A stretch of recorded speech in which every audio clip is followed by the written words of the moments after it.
Welcome. I'm Eric Fleming, host of A Moment with Eric Fleming, the podcast of our time. I want to personally thank you for listening to the podcast. If you like what you're hearing, then I need you to do a few things. First, I need subscribers. I'm on Patreon at patreon.com/A Moment with Eric Fleming. Your subscription allows an independent podcaster like me the freedom to speak truth to power and to expand and improve the show. Second, leave a 5-star review for the podcast on the streaming service you listen to it. That will help the podcast tremendously. Third, go to the website, momenteric.com. There you can subscribe to the podcast, leave reviews and comments, listen to past episodes, and even learn a little bit about your host. Lastly, don't keep this a secret like it's your own personal guilty pleasure. Tell someone else about the podcast. Encourage others to listen to the podcast and share the podcast on your social media platforms because it is time to make this moment a movement. Thanks in advance for supporting the podcast of our time. I hope you enjoy this episode as well.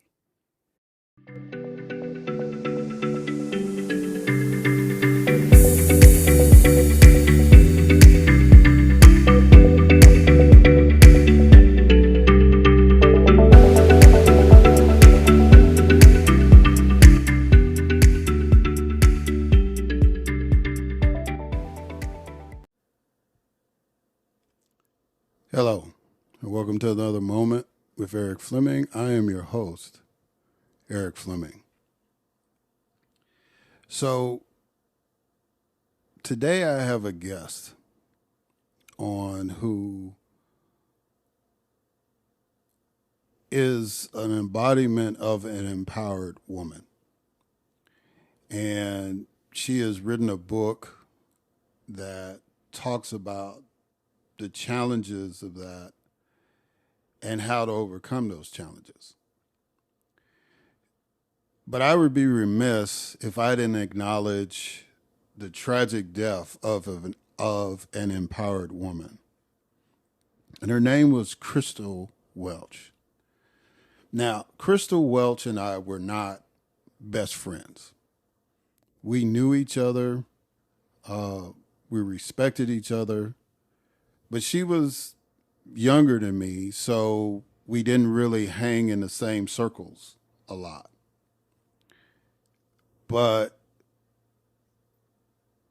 you know a star when you see one. And she was the future of Jackson. She was the future of Mississippi. She was at the point of ascension when the most inexplicable thing happened. Her sister, and her mom was tragically killed by her brother, who eventually died in a gunfight with police.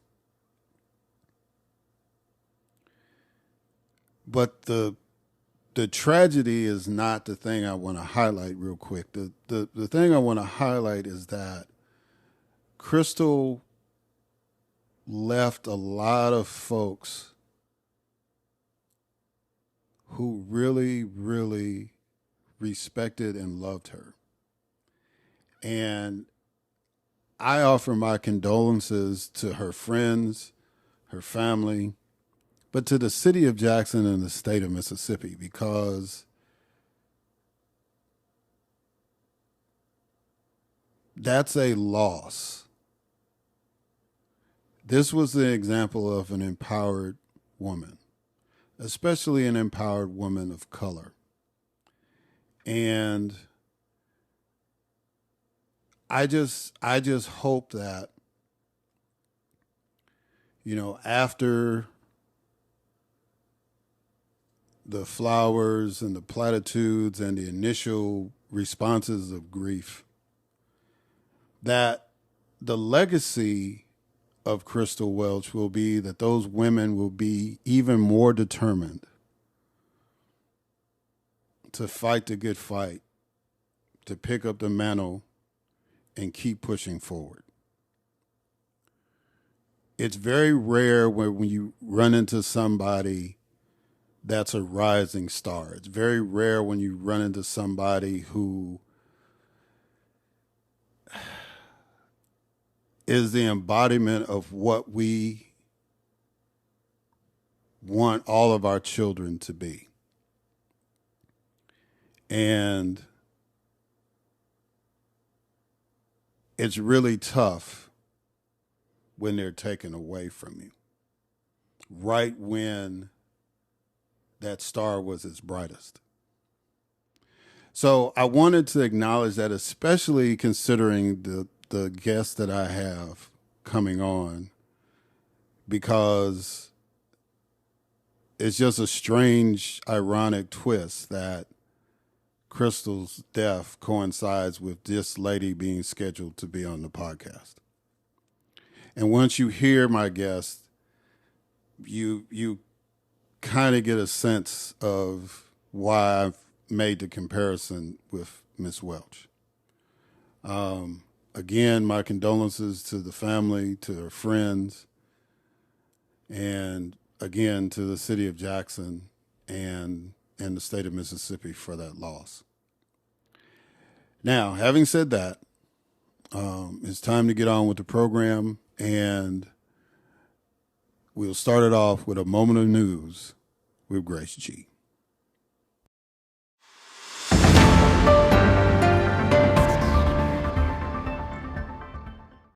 Thanks, Eric. Michael Cohen testified in the ongoing hush money trial that Donald Trump personally approved a payment to Stormy Daniels to prevent a scandal during the 2016 campaign.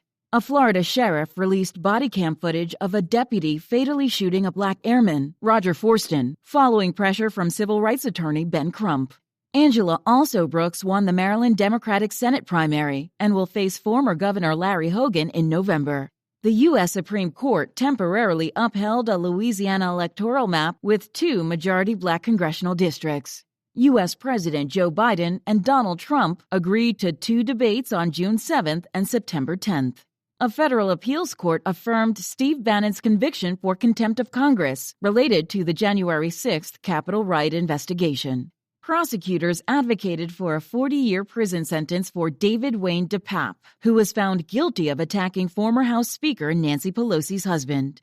A Missouri man, motivated by Nazi ideology and intent on government overthrow, pled guilty to crashing a truck into White House barriers. The Shenandoah County School Board in Virginia voted to reinstate the original Confederate general names to 2 schools. Melania Trump's office announced that Barron Trump will not attend the Republican National Convention as a Florida delegate. Treasury Secretary Janet Yellen condemned the workplace abuses at the FDIC as revealed in a report, but stopped short of calling for the FDIC chair's resignation. Senator Elizabeth Warren urged the Treasury to expedite the implementation of proposed reforms to combat racial discrimination in tax and banking systems. A Texas federal judge issued a preliminary injunction against the Consumer Financial Protection Bureau's rule limiting credit card late fees to $8. And Rick Slayman, 62, the first person to receive a kidney transplant from a genetically modified pig, has died. I am Grace G., and this has been A Moment of News.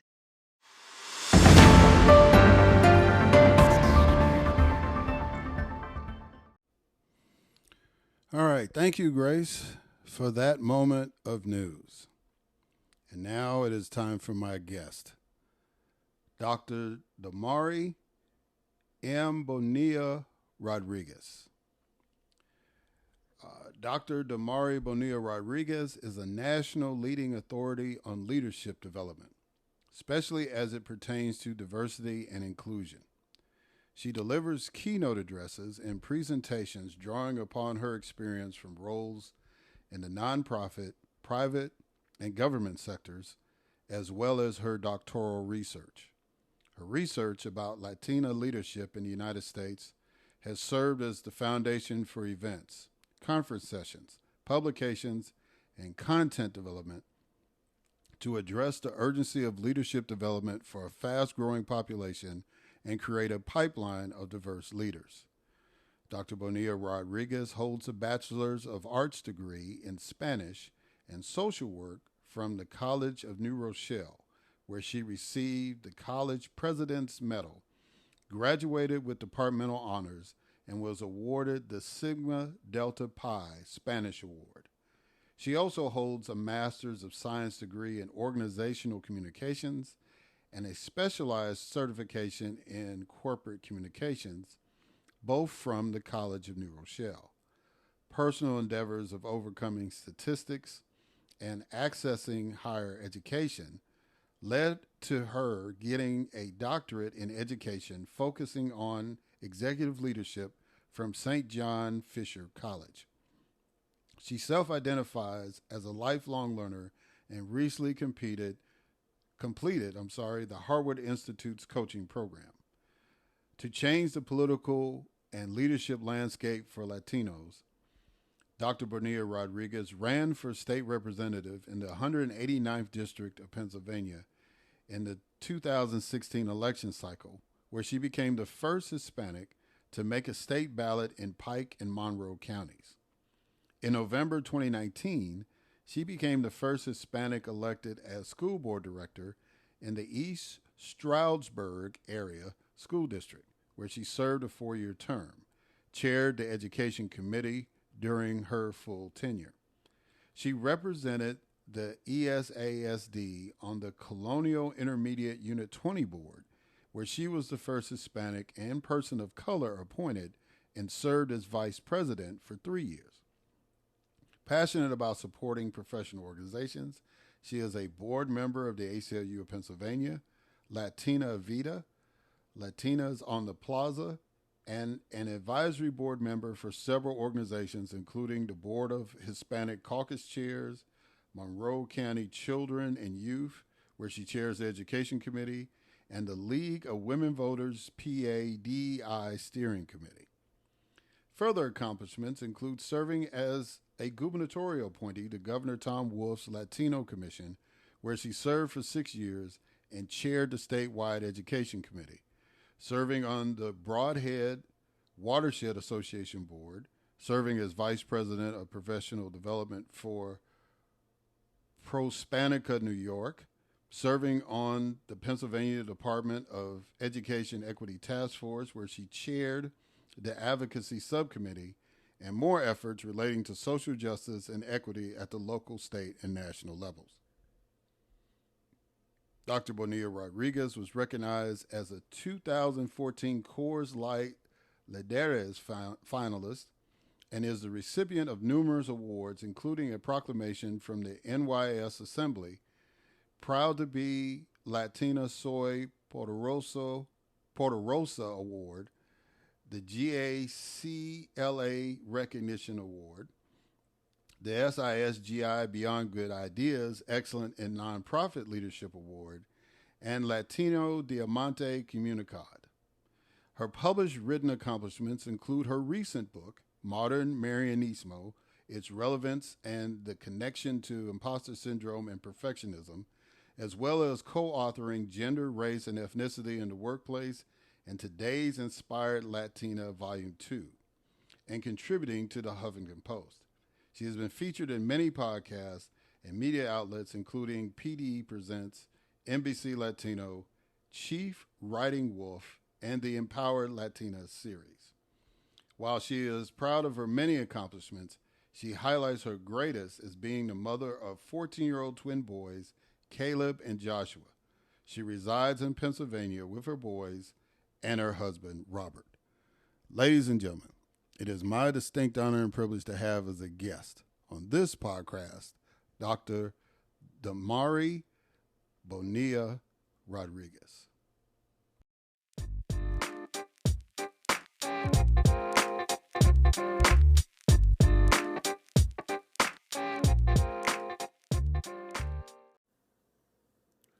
All right, Dr. Damary Bonilla-Rodriguez. How you doing, ma'am? You doing good?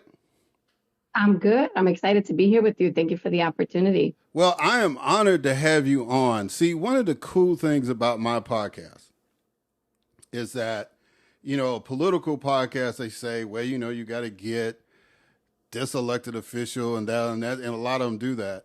And I tend to get people who are doing the work that may be just below the radar, but people know that they're doing something. And then when it catches my attention, I'm like, oh my goodness. And it's like, if I can say this, you're a badass. And I was like, why is this woman not in the national conversation about things? But I think you're about to be, or I hope so, with your new Thank you. book. And we're gonna talk about that. But I'm really, really honored to have you on.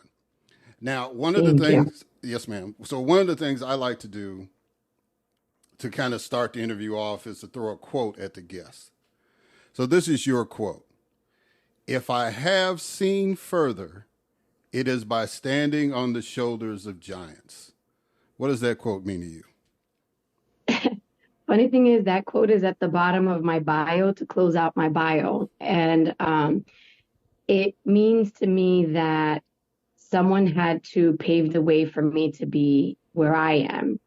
And the way that I've really adapted that quote to my life is then I become the shoulders of others, whether it's my children, other generations, individuals that are trying to break into areas that I've been able to break into first.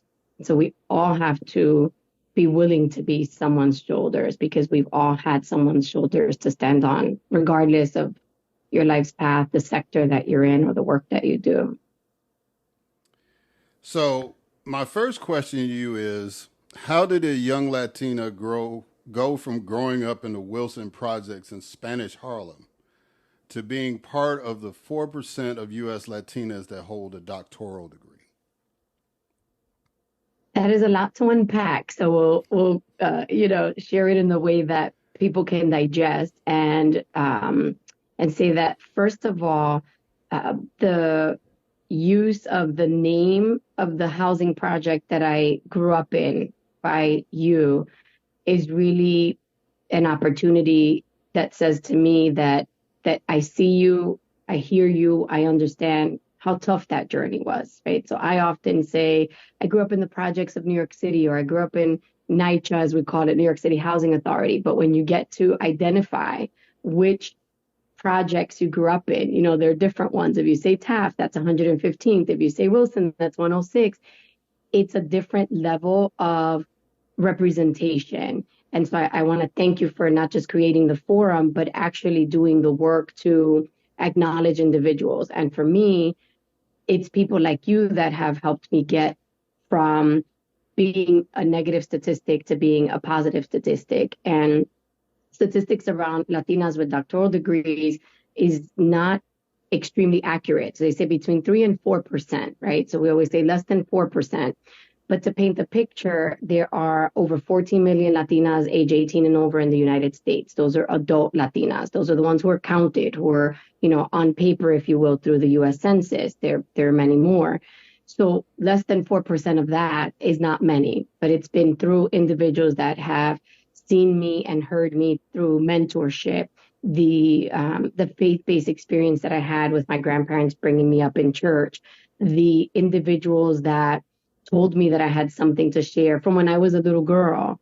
And so it's been people and experiences that have helped me get here. The experience of learning has been my biggest opportunity, because when I'm in a learning setting, used to be a classroom, right now it's a Zoom room or something of the sort, whether it's a webinar or an actual class, the world is off for me. At that time, it's just about me and whatever the subject is, and I'm learning. And that has helped me get to where I am. So, which of these positive influences had the most impact in your life? Successful educational attainment, participating in leadership training, possessing self-confidence, having role models, religious influence, or family influence? So all of them to almost equal extents, and some of them intertwined. So the family influence giving me the foundation in terms of a religious, faith-based influence, and being role models, right? The women in my family were working jobs. They didn't have careers, but they worked so hard that I learned that work ethic, and I learned not to stop because of challenges. But the one that has opened the most doors for me has been the successful educational attainment. Because when I am not invited into a room or accepted when I'm in a room because of my ethnicity or my last name or where I grew up, it's the credentials of doctor that push open that door for me. And it's actually had people physically look at me differently.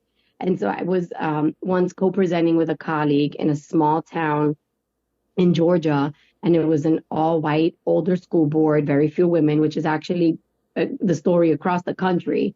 And they were not accepting the Black woman that was leading. And then so she sort of, brought me in and they were not accepting me either. And then when I introduced myself and there was a doctor before my name, people actually sat up, looked at me. It was just a different dynamic. So that's the one that's opened the most doors. Yeah. According to your bio, you first ran for office in 2016. What made you decide to get engaged in the political process, and did you have an interest in politics prior to you running for office? So I have loved politics from a very young age. It's just a passion of mine. It's been so exciting to be on the campaign trail from age 14 when I joined my assembly member then on his reelection campaign, being able to chant things at protests, when I was in high school, and just being part of activism has always been a love for me. I always knew that I would run for office. I didn't know what I would run for or, anything of that sort. When I got to Pennsylvania, which is a different world from New York City where I grew up, and, the area where I live is different.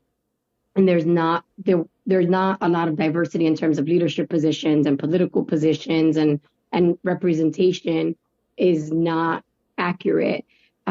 I said, okay, I know I'm going to run here. Still didn't know for what. Well, when my boys were registered for kindergarten, I went to register them.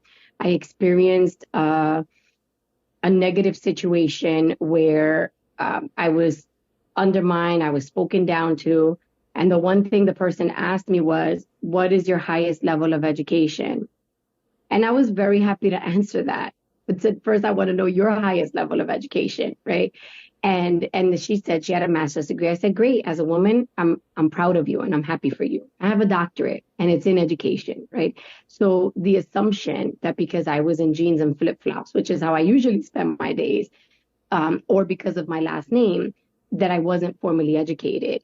It propelled me to run for school board as a writing candidate, just less than 2 months away from the election. I wasn't going to win, but I wanted to use that opportunity to draw people in and say, you need to be part of this work. You need to be part of the conversation. And then I was asked by the local party to run for state representative because no one had confirmed that they wanted to run. And I think everybody should run. I think that's the democratic process, is that if you're the incumbent, you should be able to defend your seat. And sometimes dirty politics happen and you lose your seat.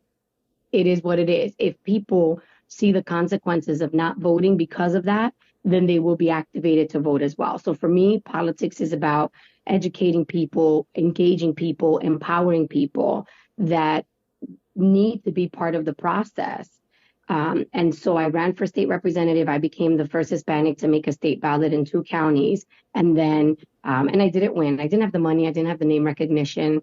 And then I ran for school board in 2019, and I became the first Hispanic elected to my school board. And I served a 4-year term and had the opportunity to bring what I thought was important to a district that is almost 68% students of color, but had an all-white school board.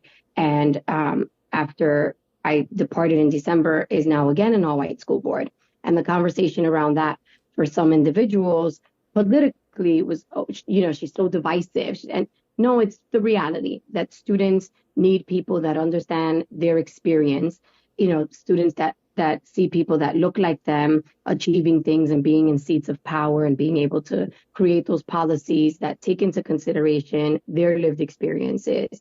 And so that doesn't mean that only Latinos can do that for Latinos, but it means that in this community where we are, I know that individuals who many mean well, but don't know the experience because they didn't grow up where the kids grew up. They don't understand it. And it's not in the policies or the practices. So the motivation is always around what are the needs of people and how can I be a voice for people? Yeah, representation matters. And I don't know why in the 21st century, America has not figured that out yet. Um, as a whole, I think that, I just saw Angela Alsobrooks get nominated for the U.S. Senate in Maryland. And what should be a no-brainer election is going to be contested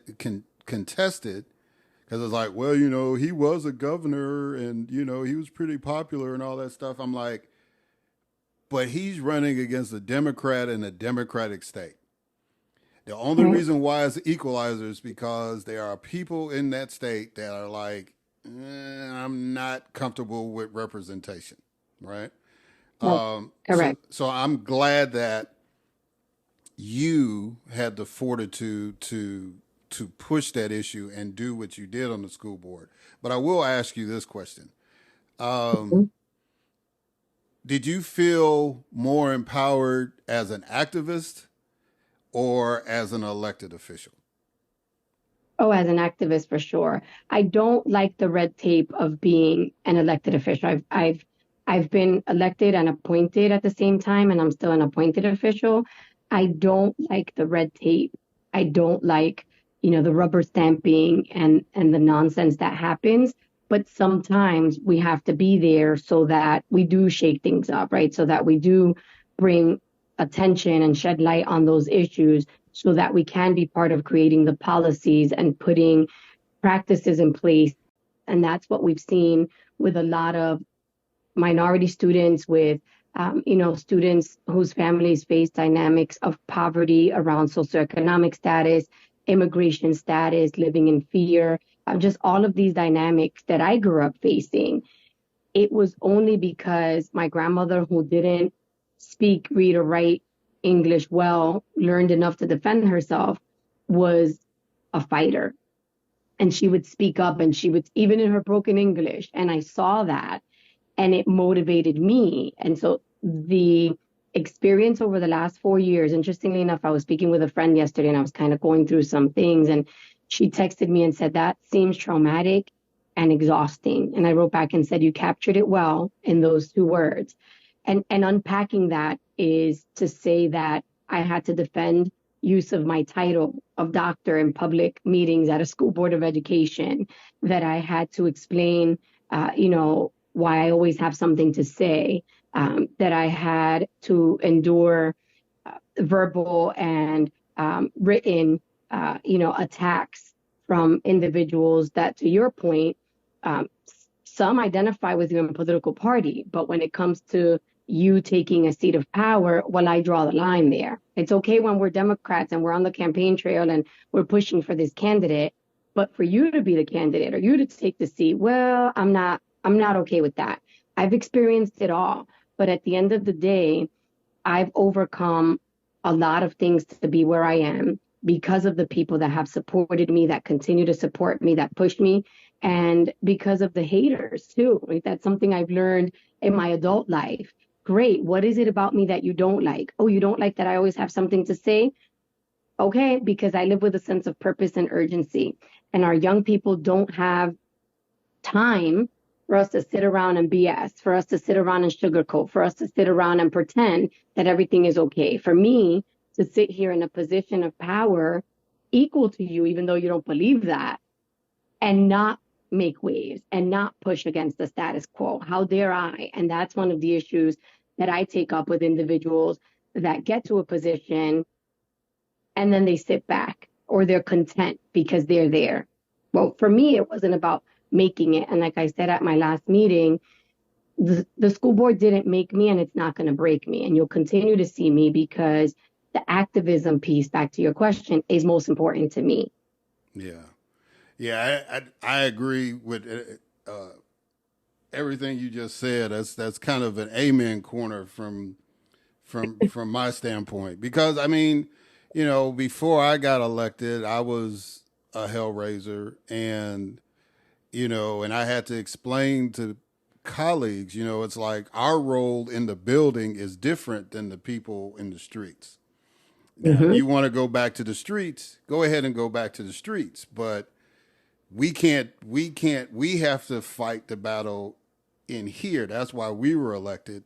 And yeah, there's Hmm. rules and all that stuff, but if you master the rules and understand them, you can be as effective. But you have a lot more freedom being out in the street, no doubt about that. Um, you just released a new book, Marianismo. Did I say that right? Hmm. Hmm. Its relevance and the connection to imposter syndrome and perfectionism. So, explain the concept of modern Marianismo. Yeah, so this is building on my doctoral research, which focused on Latina leadership in the United States. And the areas that I looked at 14 years ago, which seems like yesterday, but were the characteristics of successful Latina leaders. What are the positive influences? What factors hinder Latina leadership? And then how do I use, because I didn't like research, it wasn't something I loved, but I realized it was another opportunity to give a voice to people and bring attention to issues. So I realized that I could use my research to empower the individuals that read my work. And that's where I coined the term modern Marianismo. So the original term Marianismo was coined in 1967, and it focused on explaining the women here in American society, the way that they put others before themselves. It comes from the associated religious Catholicism practice and the Latino culture over history. And so that's where you get the Maria from. And, so it's about sacrificial being. It's about being nurturing. It's about, standing out above others in terms of, being um, the person that takes care of others, right? And set apart, if you will, as the Virgin Mary was according to the Bible. The modern piece to me comes in that I came to the realization that I was rejecting the aspects of Marianismo that I just didn't agree with, and that was okay. Right? That at home I could be a good wife to my husband, a good mother to my children, but also go out into the real world, outside of our walls, and be a good mentor and speak in front of thousands of people and motivate them and run for office. And I could do all of those things. It was a challenge in my upbringing and early in my relationship because my grandparents would push back a bit. My grandmother loved that I did things, and she would say, "Oh, I wish I would have done it." And, she would encourage me. But then there was also, "But be careful, don't do too much." Or, "Be careful not to leave your husband too much." Right. So there wasn't an accountability factor for him that said, if you're not happy with the way things are going, you need to work that out in terms of your relationship and your marriage. It would have been my fault if he wasn't happy, right? I picked a good one, and my husband has always been very comfortable being by my side or in the background or being the person that carries my stuff to an event, even picks out my clothes. He'll do all the things that I need to be successful. And he'll also join an event and say, "You knocked that out the park," or "You talked about this too much," right? So that's a partnership. It was not typical in terms of the cultural nuances. In the American culture, it relates in that there still are gender nuances, right? Even for white women, you can get to a certain place, but we haven't even had a white woman as president, right? So there are still these divides about expectations and gender nuances. And the modern piece is saying to people, you have the freedom, particularly women, but I have men that are also reading the book, and saying to people, you have the freedom to choose what you're going to do in terms of a path to success. And you define success. So not everybody is going to run for office like we did, right? Or be elected, or whatever it is that you decide is right for you. You need to be able to succeed in that, and you need to be okay with that. And the problem is when we internalize these expectations, then we end up trying to meet them, and we move into this perfectionism space and don't realize it. I've been having conversations over the past couple of months, even this week, and women leaders that are doing amazing things that are recognized publicly are saying to me, "I didn't even know I was trying to be a perfectionist. And then when you don't meet the standards, because you will not meet every standard because you're human, you end up into the cycle of the imposter syndrome. Now that conversation has become very popular recently from different angles. From this angle, it's the position that you may receive an award, and as you're getting that award, you're saying, this is wonderful, I appreciate it, but you're not accepting that in your heart of hearts. You're not feeling like the winner that award recognizes, right? Because maybe you missed too many of your kids' games while you were traveling for work, or maybe you weren't able to be out in the workforce for a few years while you were raising your kids. And so you're not able to do everything well all of the time or at the same time. And that takes the negative route. So the modern piece comes into play in that reframe things, reframe for yourself. How is it that you want to live? And if you want to clean your house, which I've been recorded many a time saying, I love cleaning my house. That's how I relax. But that's also how I feel in control. I control the way that my home looks and feels. And it's my love language, not because they said that I had to, but because I choose to. And that's the premise of the modern Marianismo. So following up on that imposter syndrome, how can a Latina that embraces a modern Marianismo philosophy avoid the traps of imposter syndrome and perfectionism? You have to read the book. So a couple Good of answer. things that Good answer. a couple of things a couple of things that I talk about, and here's the thing about the book. I wrote a coffee table book instead of a regular size book, right? Because I wanted people not to feel overwhelmed with such complicated and personal information that already weighs you down. When you hear the imposter syndrome, it already makes you feel stressed. So I wrote a coffee table book, and every page has a picture, and I handpicked every picture. I went through each picture and said, this aligns with this content, so that if one day you feel stressed and you open the book and you don't even feel like reading, the picture will trigger for you what you read on that page. And the idea is that this is a tool. So the few people that have already, because it just became physically available 3 weeks ago and it's been moving quick, but a few people have finished reading it already because it is an easy read. I brought together research, information, tips, strategies, resources, and my own experience, right? And so the idea, these women are saying, and a couple of men, I'm going to go back to it. And that was the idea, that you use this as a tool. So the one thing that people can do is have tools, access resources that will help you read and hear, whether it's a podcast, whether it's a TED Talk, whether it's a book, help you read, hear, and just keep putting into your mind that you are not the only one that's dealing with this. There's nothing wrong with you. This is a greater situation that you're kind of in the middle of, but that you have to make the decision. And then, one of the things I talk about in the book is giving yourself grace. And I've had to practice that. I have the blessing that I have a partner in my husband that steps up to the plate, even when I don't want him to. And because of that, I've learned to accept help. So even this evening, I had something I was going to do for the PTO for the 8th grade dance for my kids in a couple of days, but my schedule has been crazy. So I texted my best friend and said, hey, any chance you can handle this? And she said, yes, I can. I wouldn't have done that. I would have stayed up all night and broken night to do what I had to do and then do that, right? So the other part is asking for help and accepting help. Because when you do that, you can give yourself a chance to breathe and say, oh, somebody was willing to help me. I don't have to do it all. But many times people offer to help and we don't accept the help because it feels like a sign of weakness.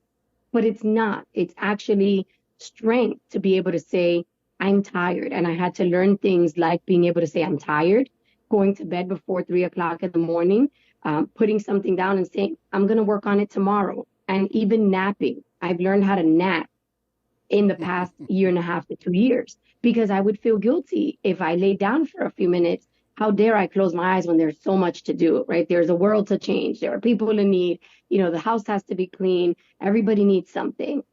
But I've learned that I can't do this work well if I'm not well.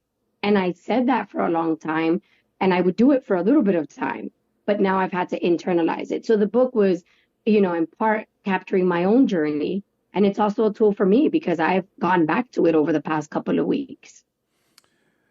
So let me try to get in a few other questions as our time's winding. Which Okay. Latina is the best example to you of modern Marianismo? Oh, that's a great question.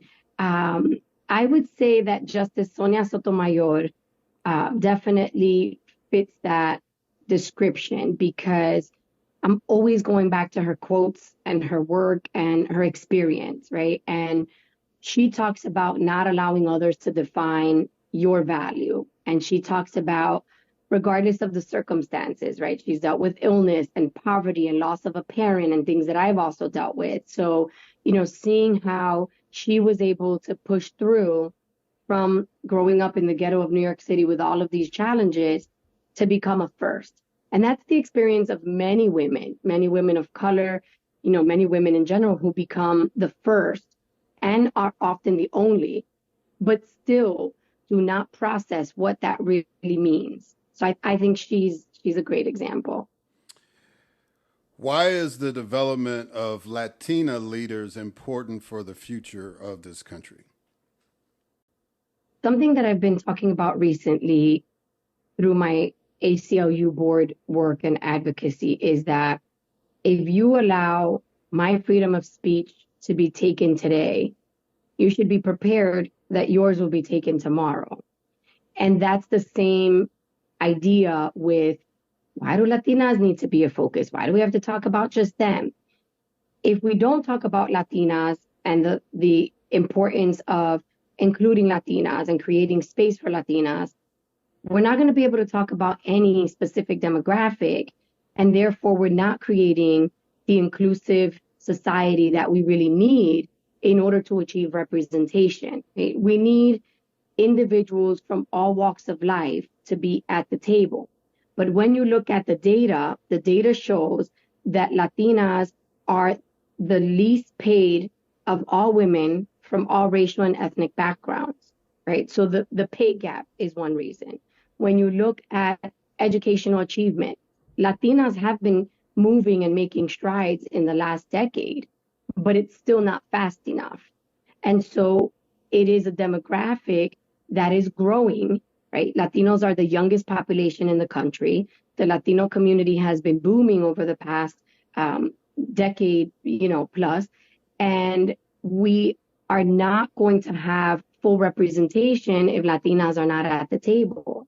So it really is about being inclusive and ensuring that people belong. And with Latinas specifically, because we are the mothers of this very young population, that is going to be the majority of children in the country by 2050, we need them also at the table to make decisions. The other thing is that the experience of Latinas relates to other racial and ethnic backgrounds. So I was part of planning the Pennsylvania Latina Women's Conference, and women from other backgrounds came, particularly African American women, and said, I felt seen and heard.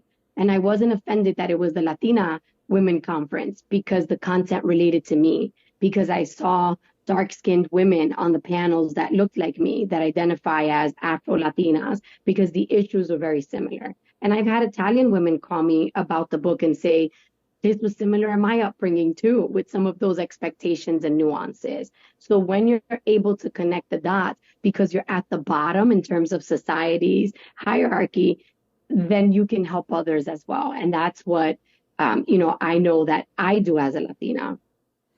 Yeah, and I know that intersectionality is very important for you. So, my Yeah. last question is how is this book relatable to women of other cultures in America? Well, that's the perfect way to, kind of pull what I was talking about. I spoke at a conference in Reading, Pennsylvania, a couple of weeks ago, less than a month ago. There were over 350 women, and most of them were white women. And the feedback that I received from them, and I was talking about breaking the glass ceiling and claiming credit for your ideas. And I was talking about this context and the nuances. And these women were saying to me, this relates. And I sold 68 books in just a few minutes because they were really feeling also seen and heard. So the way it relates is that, first of all, throughout the book, I say women and women of color, because I want all women to see themselves, because as I said, there are challenges that all women are facing. And then I want women of color to understand that I share your experience and I see that you have even more issues that are hindering your progress because of societal expectations, right? So, there's just an opportunity to engage all women in the conversation about how have societal norms and gender expectations and challenges around how individuals identify impacted the progress of women in the corporate sector, in the government sector, on Fortune 1,000, 500, and 100 boards. For women of color and for Latinas, that gap gets even wider, but we have to address it at all levels. And my husband read the book when the printed copies came. He didn't read it before, while I was in the draft version. I would say, can I read it to you? And he's like, no, I want to read it when it comes.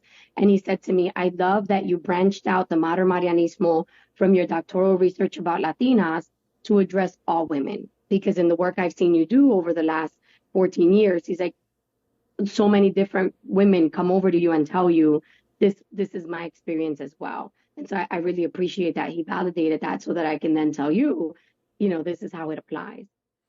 All right. So how can people get a copy of this book that is flying off the shelves? It is hard to get as far as from my personal experience trying to get a copy of it. How can people get a copy for sure? So on my website, Damary Bonilla-Rodriguez.com, and I actually just got 100 copies a couple of days ago. So I was on a radio show last night. Everybody's like, I need one, because they couldn't find one either. And that's a testament to the need for work that issues, right? For people to be able to see themselves. And that's the feedback that I'm getting. Individuals just saying, I felt like this book was written just for me. And that means the world to me, because you have to be able to pick something up that feels like this is going to support me, influence me, and help me grow. And that's the growth mindset that I really want to push women, but anyone that feels less than. I talk about this book as helping break generational cycles of self-doubt, because that's been passed down to many of us. I'm not sure if I'm good enough. I'm not sure if I can apply for that job because I don't have every single qualification. I'm not sure if I can manage all of these different things I'd love to do. All right, guys. So the name of the book again is Modern Marianismo, Its Relevance and the Connection to Imposter Syndrome and Perfectionism. Please get a copy of this book if you are interested in understanding how to survive in the 21st century. Not just for women, for men. We have to be able to communicate. We have to be able to be sensitive. We have to be able to relate. And just understanding your research, Dr. Bonilla-Rodriguez, I know that even though it's 88 pages, it's very, very comprehensive. And I appreciate you coming on the podcast, not just to talk about the book, but to introduce yourself to my listeners and hopefully a bigger audience, because like I said, it's incredible to meet you, and I really commend the work that you've been doing, and you don't need much encouragement, but I encourage you to keep pressing forward, and I wish you much success on the book. Thank you. Thank you for the platform that you've created for people to share their stories and for others to find inspiration. And, I'll go back and say, we all need encouragement, because even as you're encouraging me, it feeds my soul, because it's exhausting when you're doing, when you're doing the kind of work that we do. And I still have to push through the challenges of perfectionism and the imposter syndrome and the nuances, because even when we are used to being fighters and pushing against the norm, we like to be liked because we're human. And when you have all of this opposition, it drains you. So having the opportunity to have someone pour into you in the way that you've done while we've been together is a blessing. And I thank you for that. All right, guys. And we're going to catch y'all on the other side.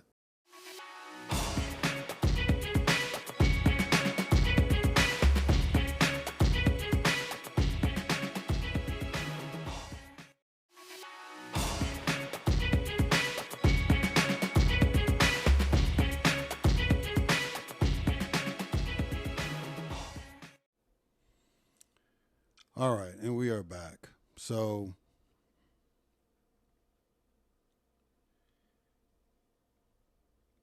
I have some thoughts.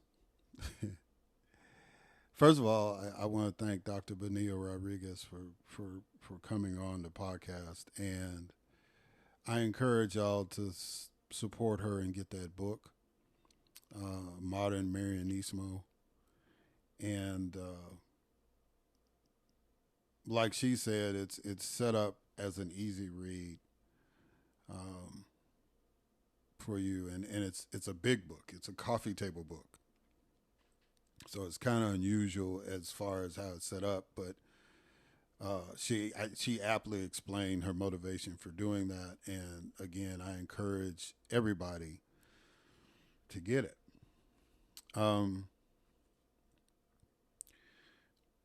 But my thoughts are about a couple of things. One, the city of San Francisco it's just been revealed, I guess, for national consumption that they've spent about $5 million to distribute alcohol and to homeless people who are alcoholics. And it's not like they're giving them a fifth or anything. It's like they're giving them shots. And then I believe they're putting them in a program which has 55 beds. So my question with that is,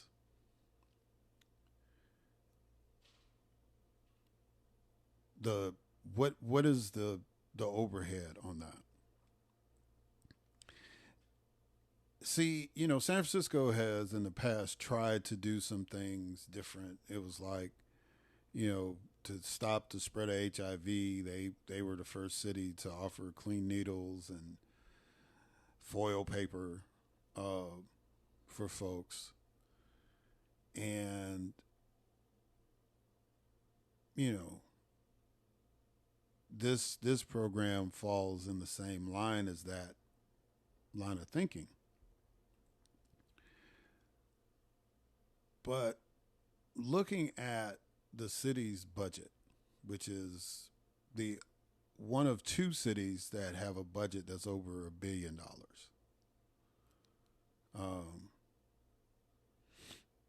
The other one is New York. And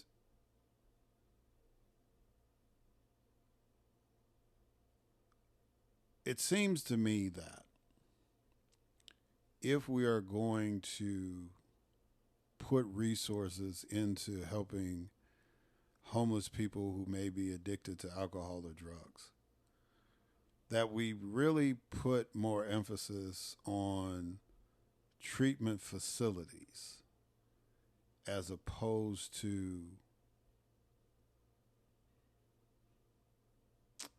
buying alcohol or needles or whatever. I mean, I'm not like adamantly opposed to it as some people would be, but having been in a situation where you had to vote on budgets, the question I would have asked is this the best use of the resources? And if Mayor, I think her name is Breed, she wants to come on the podcast and defend that, so be it. She's more than welcome to come on and, and explain the logic and why they're doing it the way they're doing it. But my concern is that the money that's being spent, 55 people, I know there's more than 55 homeless people in the city of San Francisco. And it seems to me that if we're going to allocate money to take care of the homeless situation and deal with particular problems, I just think there's a better way to do it. Maybe there's not. Maybe, my train of thought is not progressive enough or whatever when it comes to that. But as somebody who had to vote on budgets, that's my main question. But that's not really got my ire. I just felt that needed to be highlighted. Somebody brought it to my attention, and I felt that it needed to be highlighted on my podcast so that people understand that's going on. And again, if somebody from San Francisco wants to defend it or explain it better, you're more than welcome to set up a time to come on the podcast. But that's not even the real thing that's got my goat. There's a couple of things in the political arena that's got me upset, and the other one that I'm going to talk about real briefly is dealing with the debate.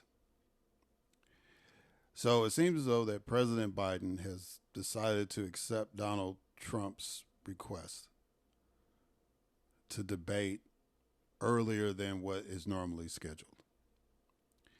And as you heard from Grace, the debates are going to be June 27th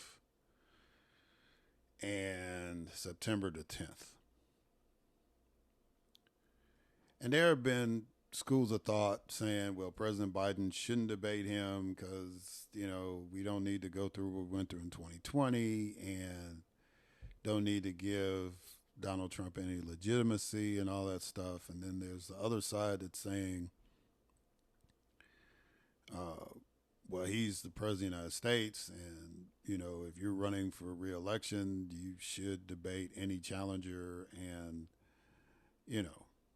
as long as you set forth the ground rules,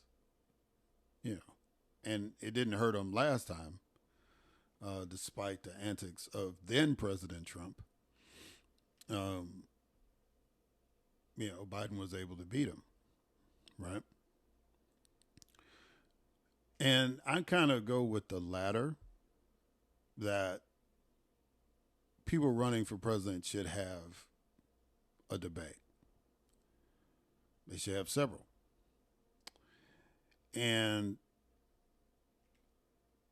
one of the things that disturbs me about it is the fact that it's the same usual suspects, even though we're not using the Presidential Commission on Debate, the Commission on Presidential Debates, or whatever the title of that organization is. And my apologies to them. Is that it's still the same suspects. It's still the same bland kind of thing or setup where these people that are chosen to be moderators have proven in the past that they can't control the debate. Unfortunately, Gwen Ifill is no longer with us. Unfortunately, Ben Schaefer has retired. So,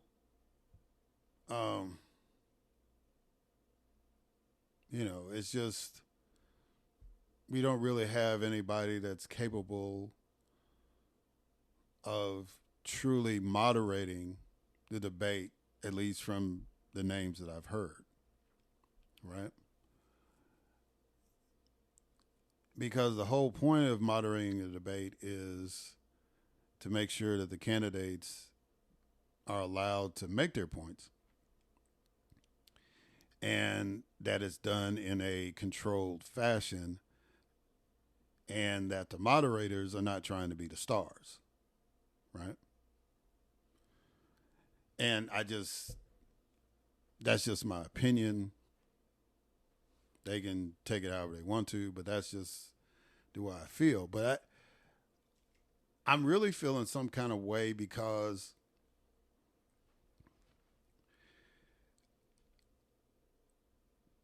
the presidential debate, one of the channels that needs to have it is the grill. I think, and this is strictly from somebody who is black, who is African American, that an African American network needs to have a presidential debate sometime in my lifetime. We have done it with Univision or Telemundo, which is important for the Latino community to have their voices and concerns addressed by presidential candidates. But I think black folks need that too.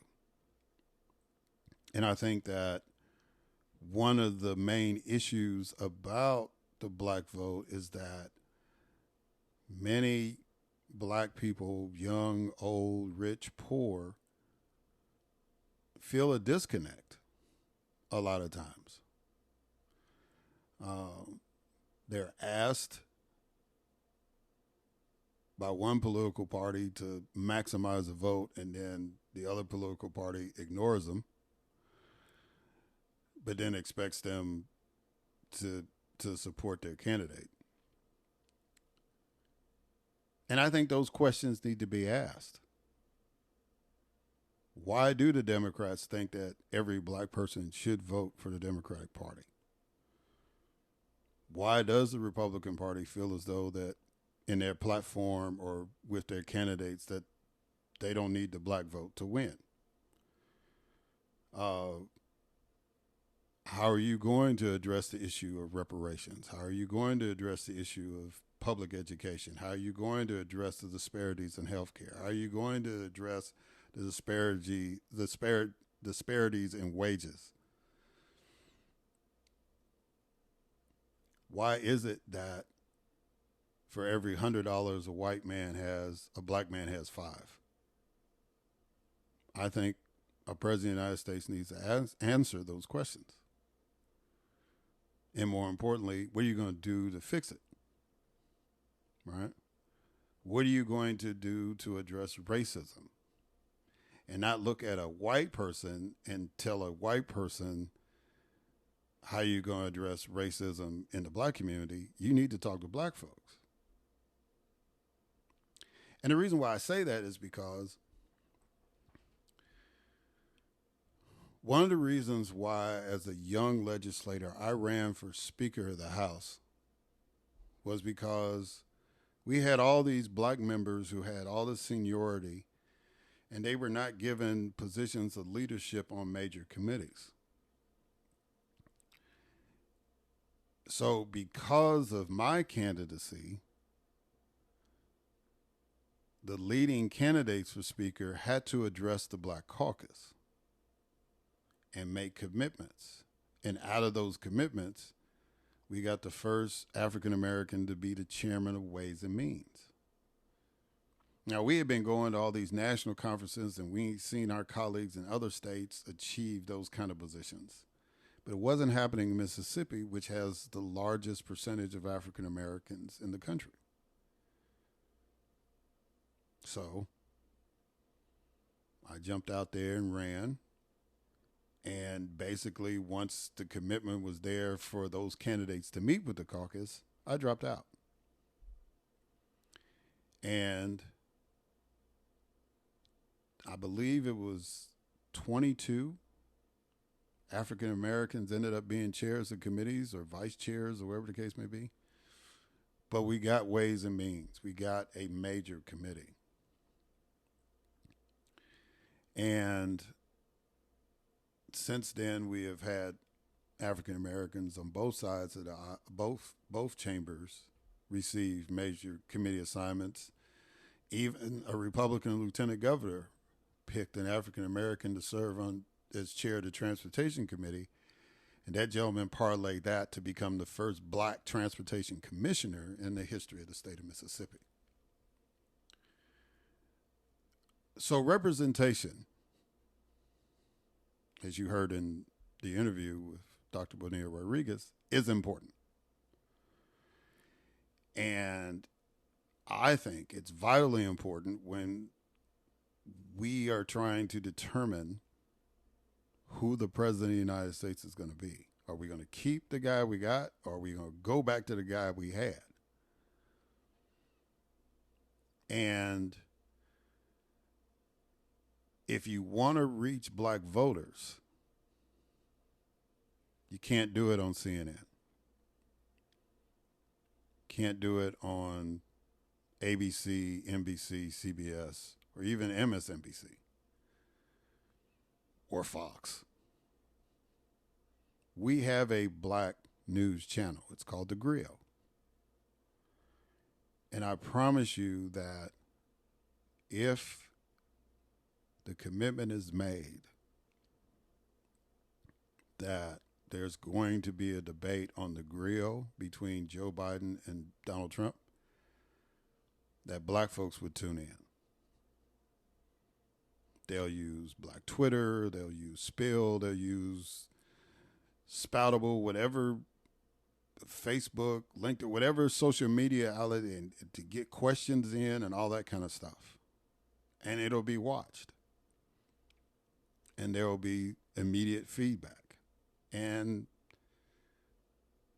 that'll generate some interest in the black community. Because we don't want people of any community to feel disaffected, right? And I can make the same argument for the AAPI community. I can make the same argument for the Native American community, but my platform is about black folks. And so as a black person, as an African American, as somebody that has been in the political process, as an activist and as an elected official, it's well past time to have a presidential debate that is focused in on black voters. It's well past time. It shouldn't be an assumption that every black person is going to vote Democrat. It shouldn't be an assumption that every black person is not going to vote Republican. But we should be respected that we are voters. And that these gentlemen need to make their pitch as to why we in the black community should support them. Right? So that's one thing I wanted to get out. The other thing I wanted to say is this. If you are a Republican elected official and you have not gone to New York City to be seen at the hush money trial with Donald Trump, do not go. Do not debase yourself. Do not disrespect the citizens, especially those citizens who are in the law enforcement community. Whether that's police officers, whether that's DAs, whether that's sheriffs, do not disrespect those constituents by showing up to be seen next to Donald Trump. Do not do that. It is an insult to see. And, you know, in Georgia, I'm surprised they haven't, you know, the Max Collins and the Clydes and the MTGs haven't shown up yet, but I'm sure they're coming. As well as, you know, a lot of the folks that disappoint me. I hope that the Mississippi folks don't go. I hope that no Illinois Republican shows up. It's too late for Alabama. It's too late for Florida. You know. But nobody else should go to that. I promise you, Bob Menendez's trial is going on. I promise you, no Democratic elected official is going to show up to have a press conference speaking on the virtues of Bob Menendez. That's not going to happen. I don't think anybody will do that for Henry Cuellar, whether he's innocent or not. I don't think that's going to happen. I've never seen that happen.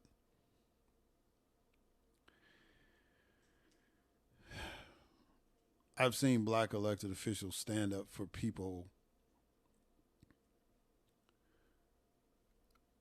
who were being railroaded in the system. I've seen that. But I've never seen anything like this. And these are people who think that, one, their candidate's going to win and they've got a shot at being on the ticket or being in the cabinet. But I just want you to think about the fact that this guy has already lost a libel case dealing with sexual assault. He's already lost a case where it's proven that he cheated on his taxes and cooked his books. He's defrauded consumers through his university scam. And basically, he led a coup, which I guess some of you, if you weren't already in Congress, probably would have been participating in based on how y'all have been acting. But he said that even when he gets elected, that he's going to pardon all these people who participated in that coup. And y'all want a job where the previous vice president under his administration was threatened by that same mob. And the guy who ran with him last time, that previous vice president, said he's not supporting Donald Trump. Mike Pence said, I'm not endorsing him. But y'all are showing up at a man's criminal trial to get Mike Pence's spot. That's crazy. And that's the kindest word I can say. I mean, you know, and even Mike Johnson, the Speaker of the House, you know, I kind of get it because Donald Trump did kind of say, hey, Marjorie, don't try to vacate the chair, let him stay in the job. So I kind of get it that he might come or say a kind word or two because politically he might feel obligated, but it's a risky calculation because now the Democrats who stood up for him to keep his job are now pissed. And if Marjorie Taylor Greene or Chip Roy or somebody else, Tom Massey, brings that resolution again, they might vote for vacating the chair.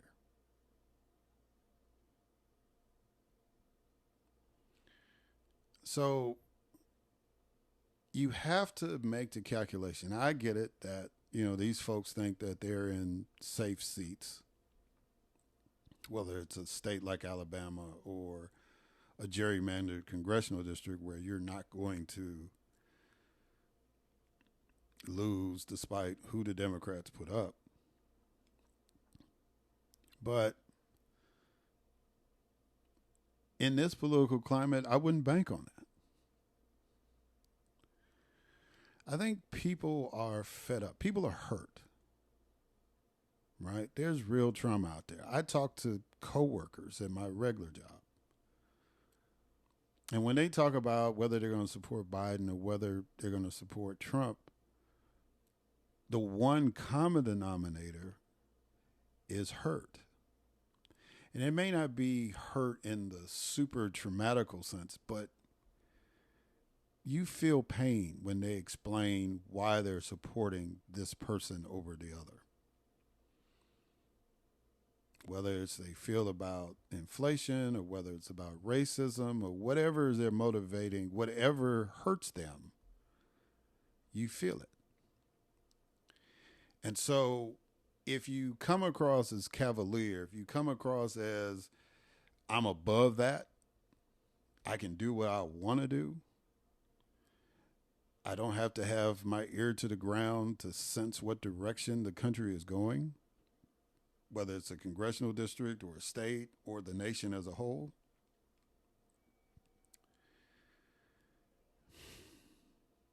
You might be in for a rude awakening on November the 6th. What you might have thought was a sure thing for you turned out to be either a challenge or a loss. Now, that really applies to everybody that's running, but particularly those folks who have sacrificed their dignity, their common sense, their integrity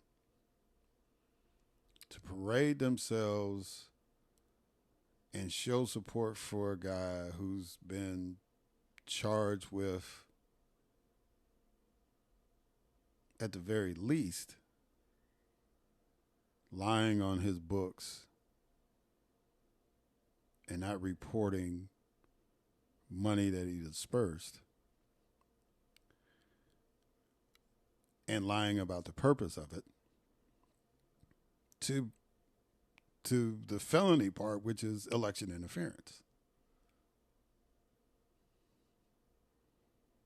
Because he's going to be found guilty of something. It's either going to be a misdemeanor or it's going to be a felony, but he's going to be found guilty of it. And the felony has major implications, even though it doesn't prohibit him from running for president. People have said, if he gets convicted, that's going to impact how I vote. But you wanted to be with him. I'm sure there are people in your state that wish that you would show up at their trial. I'm sure there's people in your congressional districts that wish you would show up in their cases and speak a good word for them. But instead, y'all are traipsing off to a state none of you represent. Because even the Republicans in New York have not shown up at the trial. That should have sent a message. If the Republicans in New York are not showing up, why are you traversing thousands of miles to do it? You just want to have the distinction in your Wikipedia page that you were a vice presidential nominee? That's the level of hubris you have? Gumption?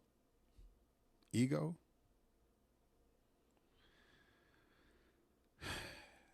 Why are you in office? Are you in office to serve yourself, or are you in office to serve the people? Because I promise you, there are people in Alabama that don't like the guy that you, Mr. Tuberville, are going up to see. Byron Donalds. I know there's people in your district that don't support the guy that you're running up to defend.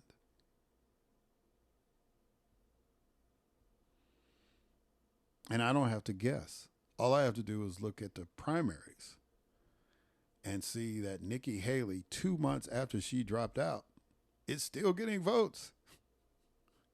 The question I have is, in the Republican rules, does she still get delegates with these votes that she's getting? Now, probably not, but in a normal election cycle, she would be. If you're getting 20% of the vote in each primary, that at least should get you one delegate per state.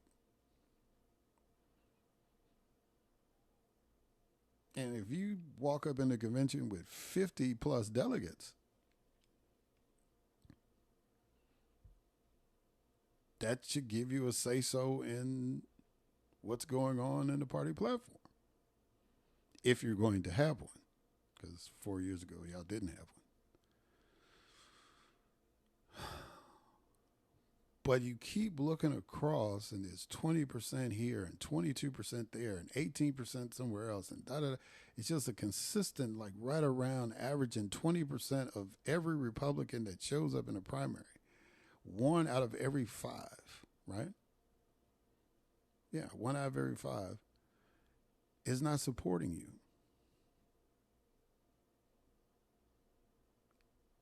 In the general election, that should translate into panic. So I know there's people in those districts that are not pleased with their elected representatives going toward a man that they're not even going to support for president.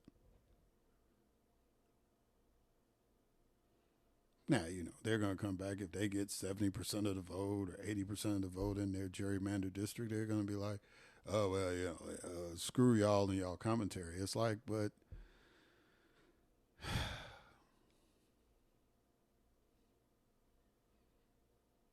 I wouldn't put my house on it that you're going to get those kind of margins.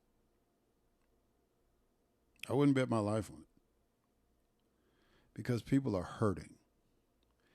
And they want you to address issues that impact them, not ingratiate yourself. They want you to give a damn about them and not try to satisfy the man or the woman in the mirror. If you want to help people in the United States, if you really are concerned about changing the direction of the nation, then focus on the people that are asking for the help. Donald Trump has made it clear he doesn't really need your help. He's made that clear throughout his life.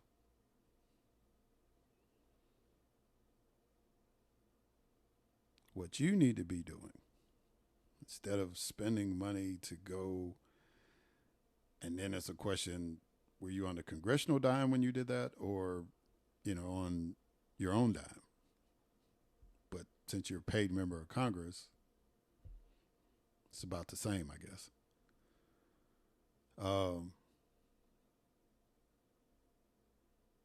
Yeah. If you're a Republican and you haven't gone to New York City, don't go. Now, if Donald Trump has a fundraiser in New York, yeah, that's your nominee. Go to that. But a criminal trial, I'm just saying it's not a good look. But you don't have to listen to me. Just listen to the voters in November. And with that, until next time.